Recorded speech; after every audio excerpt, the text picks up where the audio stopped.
Claves de la semana. Seguimiento de noticias internacionales elaborado por CESTE. Buenos días, estos son los titulares más importantes de la semana. Cumbre del clima en Brasil. La tensión militar obliga a varias aerolíneas a suspender los vuelos a Caracas. Alianza Internacional para el Control de las Tierras Raras. Avanza el acuerdo de paz en Ucrania. El Consejo de Seguridad respalda el plan de paz de Estados Unidos en Oriente Medio. Primera cumbre del G20 en suelo africano. La Unión Europea se refuerza ante China. Comenzamos este repaso fijándonos en la 30ª Conferencia de la ONU sobre Cambio Climático, la COP30, celebrada el pasado 22 de noviembre en la ciudad brasileña de Belém. Una cumbre marcada por la ausencia de Estados Unidos.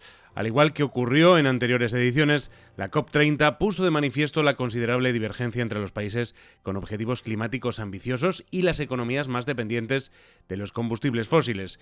Este último grupo, liderado por las naciones petroleras, se opuso a la iniciativa impulsada por más de 80 países que respaldaba la creación de una hoja de ruta para avanzar en la sustitución de los combustibles fósiles.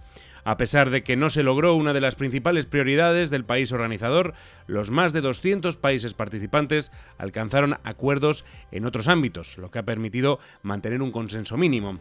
En la declaración final se aprobó triplicar durante los próximos 10 años los fondos destinados a ayudar a los países menos desarrollados en la adaptación climática. Asimismo, varios países se comprometieron a aportar al menos 6.500 millones de dólares a la iniciativa recientemente anunciada por Brasil, denominada Tropical Forest Forever Facility, que pretende recompensar económicamente a aquellas naciones que protegen sus bosques tropicales. Con todo, el resultado de la COP30 se situó lejos de las expectativas de los países más comprometidos con el calentamiento global.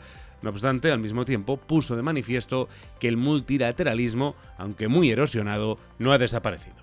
Y seguimos en el continente americano porque una semana después de la puesta en marcha de Lanza del Sur, la nueva operación militar antidrogas de Estados Unidos, la tensión en torno a Venezuela ha vuelto a escalar.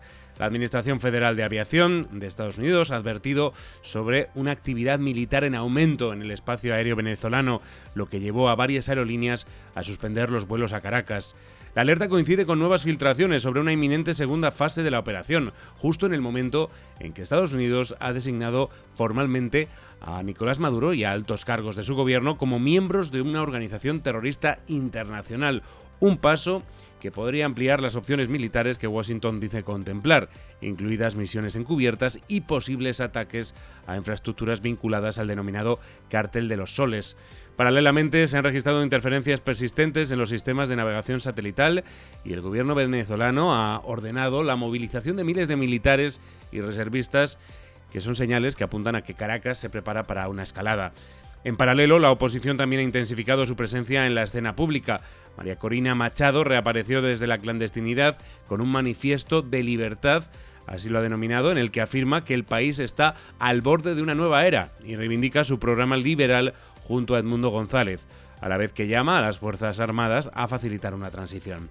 Además, la CIDH otorgó medidas cautelares a 4 venezolanos, entre ellos el exvicepresidente del CNE, Enrique Márquez, y el exalcalde Macario González, por riesgo grave a su vida e integridad tras denuncias de desapariciones y detenciones arbitrarias. El cruce entre advertencias aéreas, posibles movimientos militares y mayor activismo opositor dibuja un escenario muy delicado en el que resulta muy difícil anticipar los próximos pasos tanto de Washington como de Caracas. Nos vamos también esta semana a China en un movimiento estratégico para consolidar su dominio en la cadena de suministro de minerales críticos. El primer ministro del país, Li Qiang, aprovechó la cumbre de líderes del G20 en Sudáfrica para proponer una iniciativa de cooperación económica y comercial internacional sobre minerales verdes.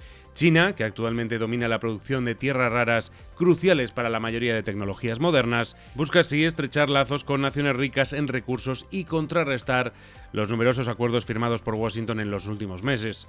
La alianza propuesta ya contaría con la participación de al menos 19 naciones, incluyendo Camboya, Nigeria, Myanmar y Zimbabue. Aunque Li no ofreció muchos detalles sobre la iniciativa, afirmó que Beijing respalda la distribución de beneficios de la cadena de suministro de tierras raras y una mejor salvaguardia de los intereses de los países en desarrollo. Esta iniciativa se produce justo tras la firma de la tregua comercial con Estados Unidos, en el que las restricciones chinas sobre sus exportaciones de materias raras fue la principal baza ganadora exhibida por Pekín. En este sentido, el secretario del Tesoro estadounidense, Scott Bessent, ya anunció hace unas semanas que Estados Unidos tenía un plan para eliminar la dependencia de las exportaciones de materiales críticos chinos a 2 años vista. Parece que la guerra entre las dos superpotencias por el control de las tierras raras no ha hecho más que empezar. Una vez más tenemos que fijarnos también en Ucrania, porque el secretario de Estado estadounidense, Marco Rubio, ha asegurado que se ha producido un gran progreso en las negociaciones entre Rusia y Ucrania hacia un futuro acuerdo de paz.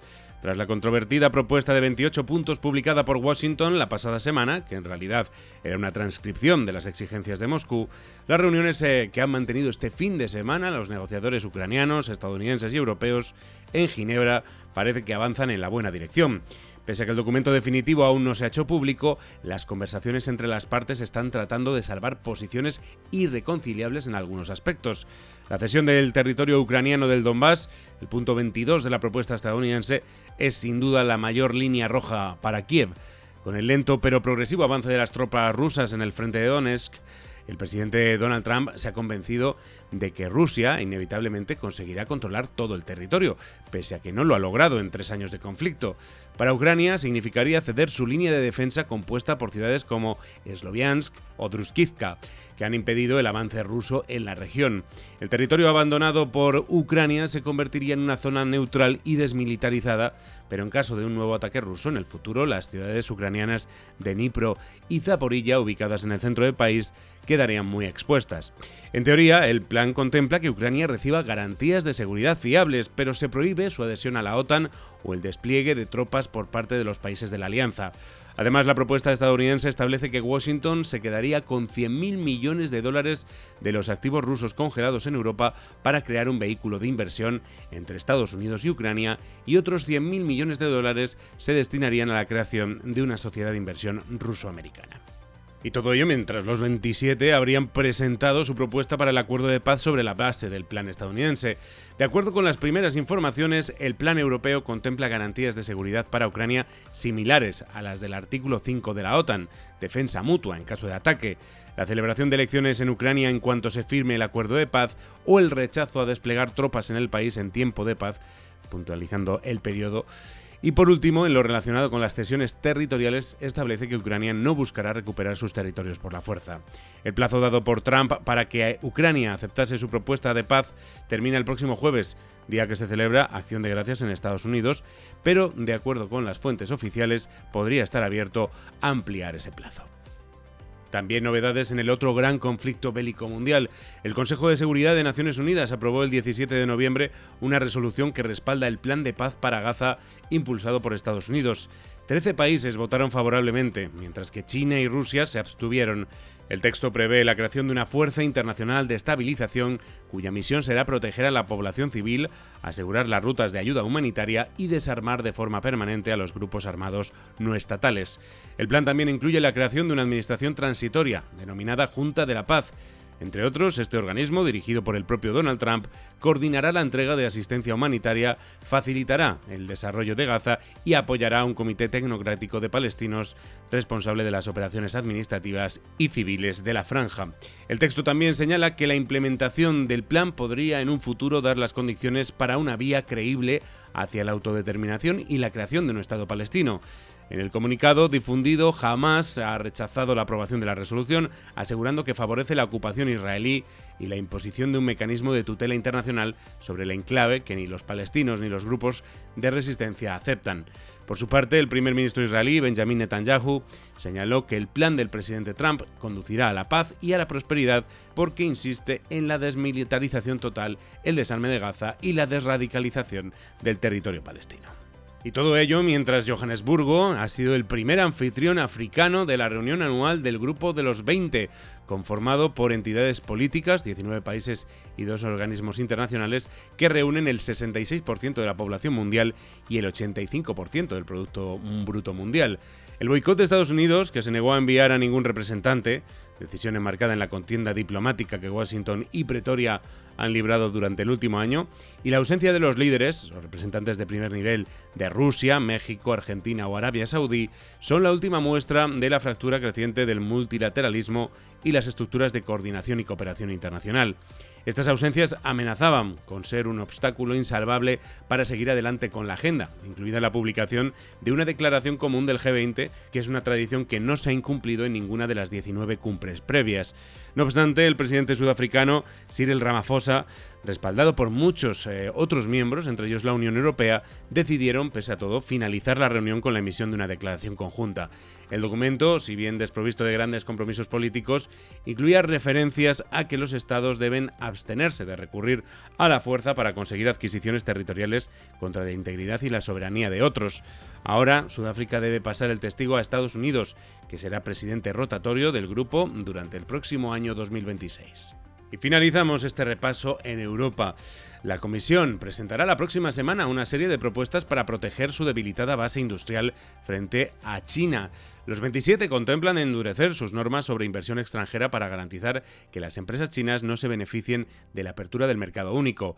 Las exportaciones del país asiático al bloque europeo han aumentado de forma considerable debido al efecto dominó del régimen arancelario del presidente Trump, lo que ha agravado la situación de industrias que previamente enfrentaban problemas de competitividad, como la siderúrgica y la química. La Unión Europea ha decidido aprobar medidas de protección temporal de estas ramas industriales, como cuotas a la importación o aumento de aranceles a las importaciones de acero.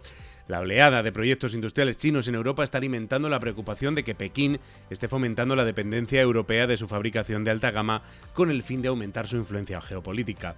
Si bien aún se desconoce la nueva normativa europea, la propuesta de la Comisión previsiblemente contemplará que los inversores extranjeros tengan que contratar a trabajadores locales y la transferencia de tecnología en determinados sectores como el de la fabricación de baterías. El objetivo es que la inversión extranjera sea productiva para el crecimiento europeo y no solo la puerta de entrada para el mercado único. Y hasta aquí nuestro repaso de noticias internacionales. Recuerda que puedes consultar más desde el apartado de comunicación Claves de la Semana en nuestra web ceste.com. Hasta la semana que viene.